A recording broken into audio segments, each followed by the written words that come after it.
everyone, and welcome to the lecture 14 of our coffee break programming course.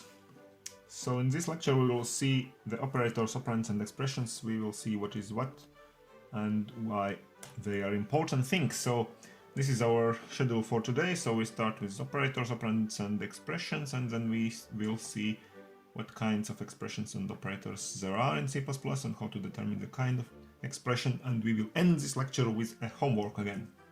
So let's remind ourselves from the last lecture this one slide where we saw how we assign expressions to variables. So this was our assignment operator here, and on the left hand side of this operator we wrote the name of a variable and on the right hand side we wrote the expression, and the expression can be many different things.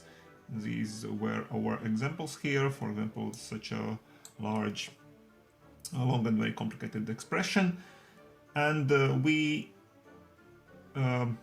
said that it is always important to know the data types of everything, data types of those particular variables on the left hand side of this equality sign here, because we are obligated to declare those variables before they are used. So we should be able to determine the data types of those variables and of everything actually in the C++ language.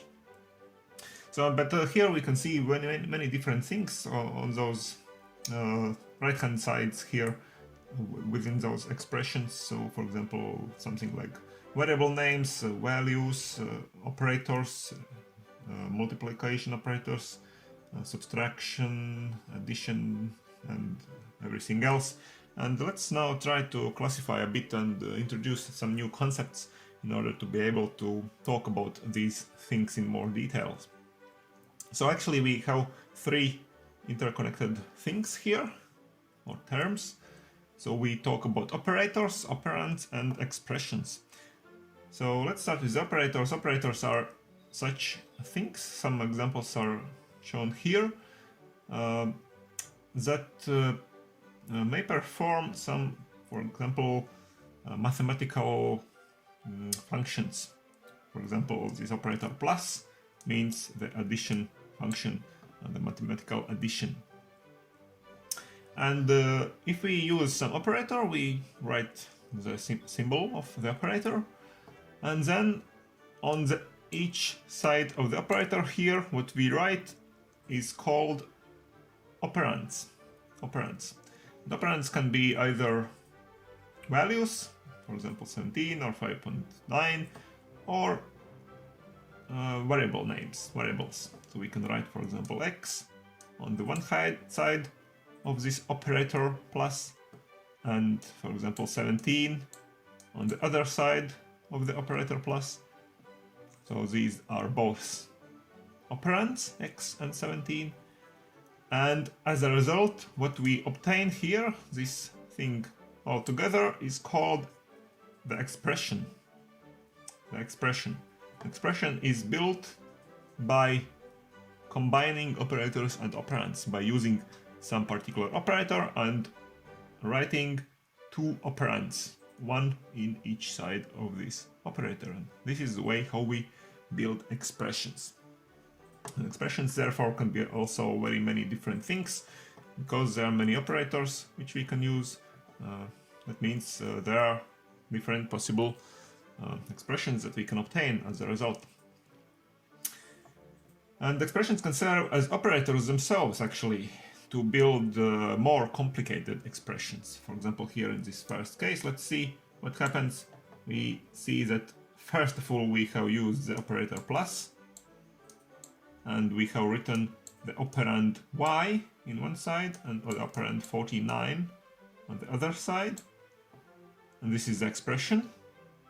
And afterwards we have performed the second step, and we have used this whole expression as an operand to build this more complicated expression. So this is one operand, so we can put the operand in the brackets because it's one whole operand, and then we perform another operator here, we write operator sign, multiplication sign, and we write for this operator another operand on its right hand side, this number 3, and we obtain this whole new expression.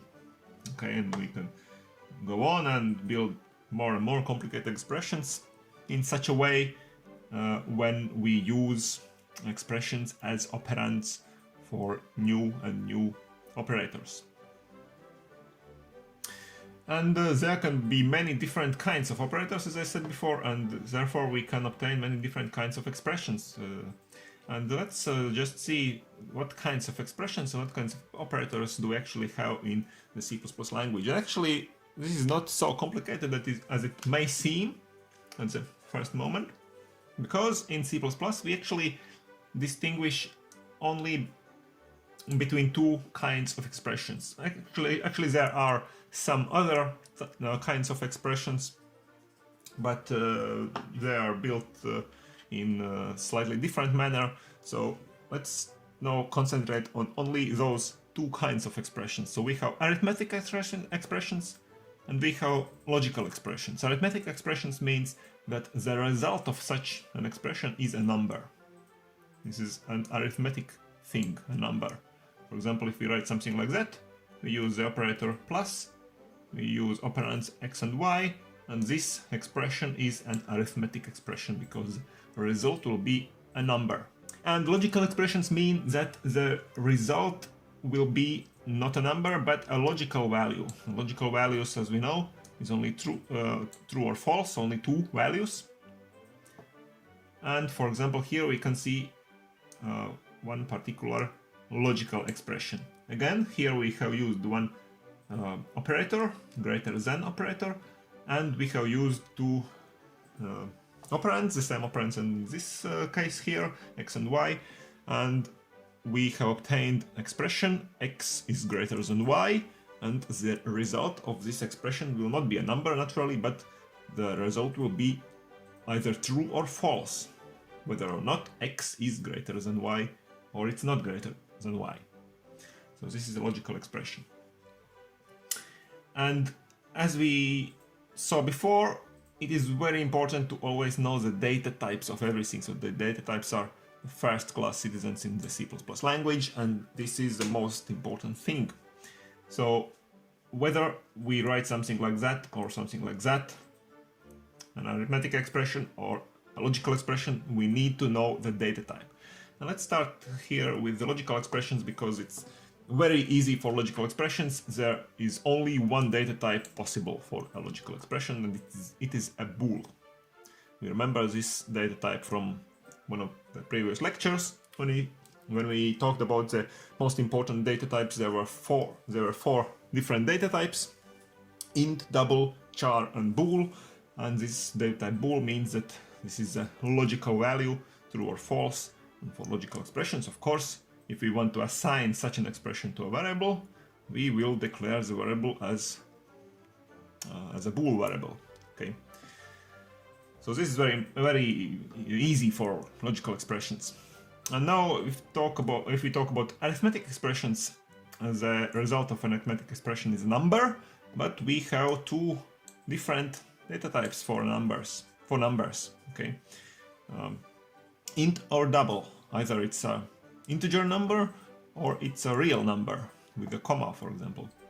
So for example, in this case here, 5 plus 7 will be an int type expression, so we will assign this expression to an int type variable, but in this case we will assign the expression to a double type variable because the result of such a multiplication, in this case, is a real number.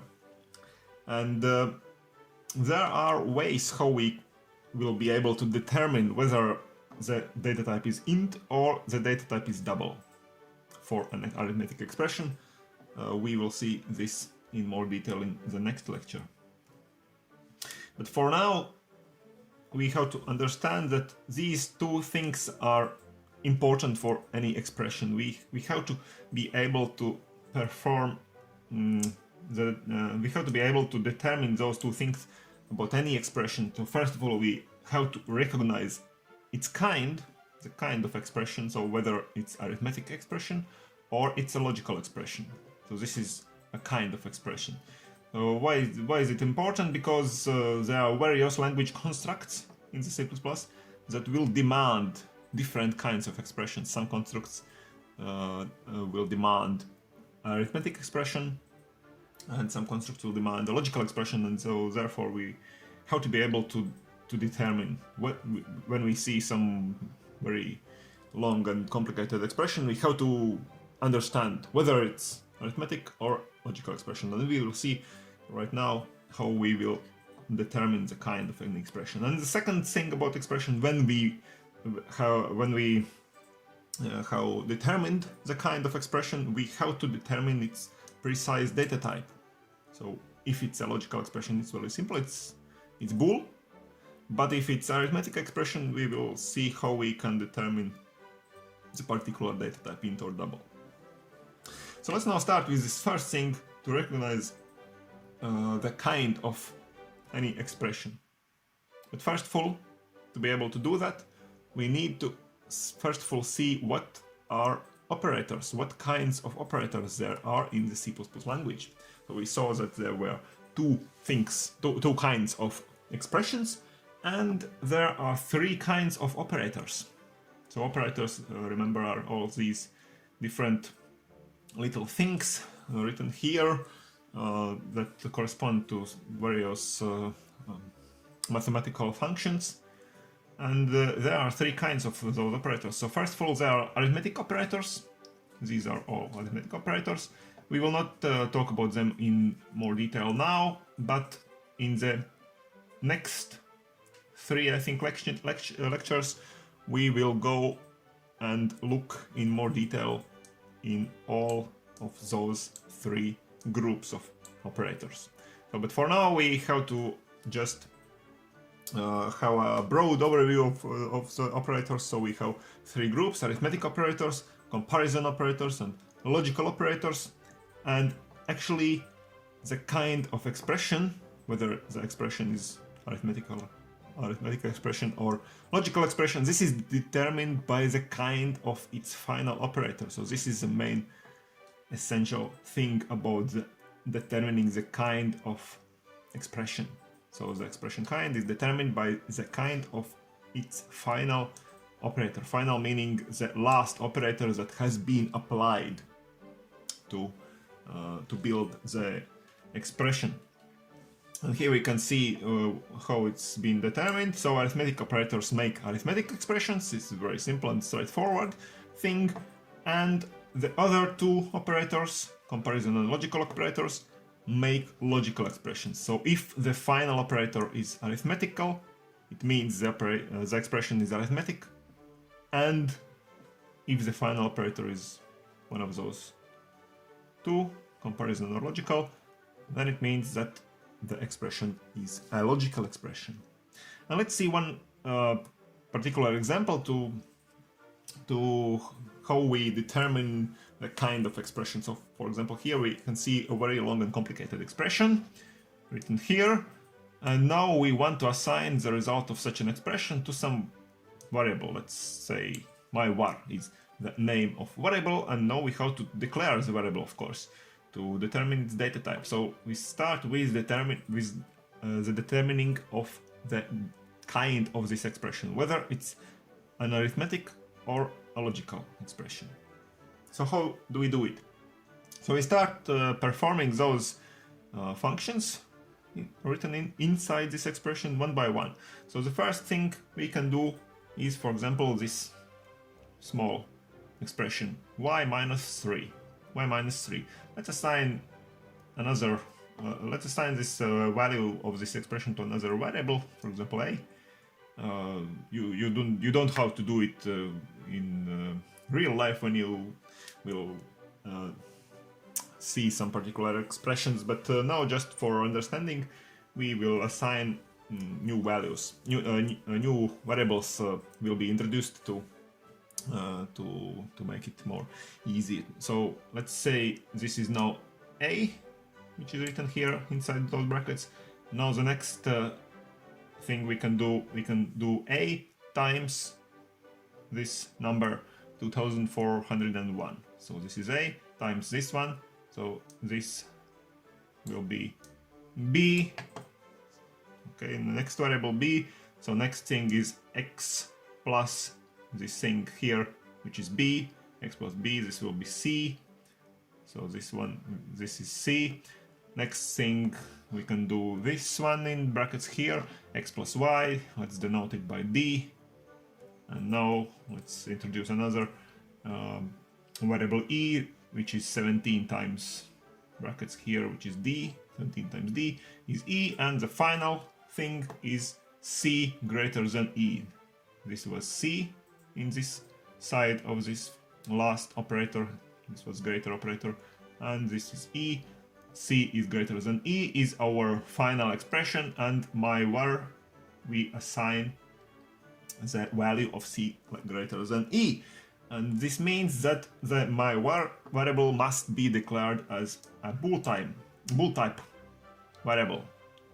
Why? Because it is a comparison operator, this greater than, and comparison operators make logical expressions. So in the previous slide here we saw, let's go back a little, so this greater than here is listed as one of the comparison operators. And we saw that comparison operators make logical expressions. If the last performed operator is a comparison operator, it means that the expression is a logical expression. So this, it's also very understandable, of course, because here in the last performed action here we saw that c greater than e. Of course, the value of such an expression is a bool type value. It's either true or false. So therefore the result will be of type bool. Okay, so that's it for today, and let's end this lecture with the homework for you to be able to do something new again. And the homework is as follows. So let user enter a year and the day of week of January 1 of that year. So let's denote the days of week with numbers from 0 to 6, where 0 is Sunday, 1 is Monday, and so on, 6 is Saturday. So user enters a year and a number from 0 to 6, which means what day of week was the January 1st of that year. And what do you have to do? You have to print out the days of week of the first days of each month of that year. So let's say January starts with that day of week, February starts with that day of week, and so on. And follow the given printout format as close as possible. I will show you the given printout format right away, and you will try to reproduce this format. And actually, how you can do that thing, you will need to know one particular operator, arithmetic operator, which is for finding the remainder of the division. We have such a special operator which is denoted like that percentage sign right here, and it means that we want to find out what is the remainder of the division. So if you remember from the math class, that math class is before that we could divide two integers in integers, not in real numbers. So for example, if we divide 17 by 3, so the result, we can write it like that, 17 divided by 3 is how the first number is how is it is divided in integers. So the full division is 5, and we can write remainder that left after the full division is how many? It's 2, okay? Because 5 times 3 is 15, and adding 2 we get the 17. So 17 divided by 3 is 5, and remainder is 2. and this denotes the reminder part. So if we assign such an expression value to some variable rem here, the value of rem will be 2. And this is the one operator that you will need to find the first days of each month. And how to find the day actually of the week of some nth day of the year. So I'll give you a little hint here. Let's try to play with such an expression. So n times 7, because there are 7, not times, but n percentage 7, it means the remainder of n division by 7, divided by 7, because there are 7 days within the week. And for example, if we are looking to the, let's say, 9th day of the year, it will be the January 9, then 9 percentage sign 7. What is the result of this expression? So I hope you all understand that the result will be 2. Okay, and it means that perhaps the 9th day, because the 9th day of the year is the same day of week as the 2nd day of the year. So this is how you can find the day of week. And now let's see this given printout format I saw you. So here are one example. For example, you can ask what year it is. Now user enters the year, let's say this year 2020. Now you can ask what day was January 1st, 2020. And this year started with Wednesday, I think. So Wednesday is number 3. User enters number 3.